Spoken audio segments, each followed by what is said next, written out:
जनता आवाज news channel, आवाज जागरूक जनतेचा। वकील संरक्षण कायदा लागू करा, अन्यथा राज्यभरातील बार काउन्सिलिंग बंद करण्यात येईल। वकिलांवर होणारे सततचे हल्ले रोखण्यासाठी पंढरपूर अधिवक्ता संघाचे सदस्य ॲडव्होकेट प्रतापसिंह शेळके, ॲडव्होकेट शक्तिमान माने यांनी वकील संरक्षण कायदा लागू करण्यासाठी आमरण उपोषण सुरू केले।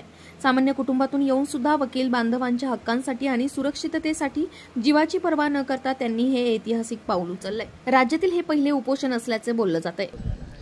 मी पंढरपूर अधिवक्ता संघाचा सदस्य ॲडव्होकेट शक्तिमान सर्जेराव माने व माझे सहकारी प्रतापसिंह शेळके हे आम्ही कालच्यापासून आमरण उपोषणाला बसलेलो आहे। याचं कारण म्हणजे 2 तारखेला 7 तारखेला जो DSP म्हणजे दत्तात्रय सुखदेव पाटील ह्या वकिलांवर हल्ला झाला, असा जीवघेणा हल्ला त्यांच्यावर झाला।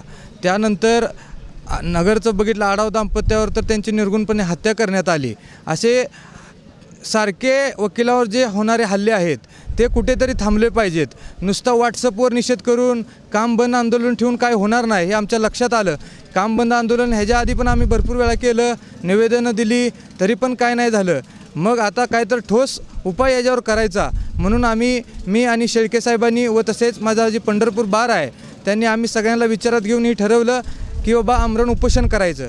मग मी आणि शेळके साहेबांनी आमच्या स्वतःच्या बुद्धीला स्मरून हे उपोषणाला सुरुवात केलेली आहे। आमची मागणी एकच आहे की आमच्यावर होणारे हल्ले थांबले पाहिजेत आणि ते हल्ले थांबायचे असेल तर वकील संरक्षण कायदा हा अंमलात आला पाहिजे। मागणी जर मान्य नाही झाली, आमच्या मागण्या मान्य नाही झाल्या तर आम्ही इथून उठणार नाही, अन्नाचं एक कण घेणार नाही आणि पूर्ण महाराष्ट्रातला बार आम्ही बंद करणार आहे। पूर्ण सोलापूर जिल्हा असू द्या, महाराष्ट्र असू द्या, कुठल्याही कोर्टाचं कामकाज चालणार नाही आणि ही प्रयत्न आम्ही थोबडे साहेबांच्या नेतृत्वात करणार आहे अशी मी ग्वाही देतो। आणि कुठल्याही परिस्थितीत मागणी मान्य नाही झाली तर मी इथून हलणार नाही हे पण तुम्हाला सांगतो। जनता आवाज न्यूज चॅनल, आवाज जागरूक जनतेचा।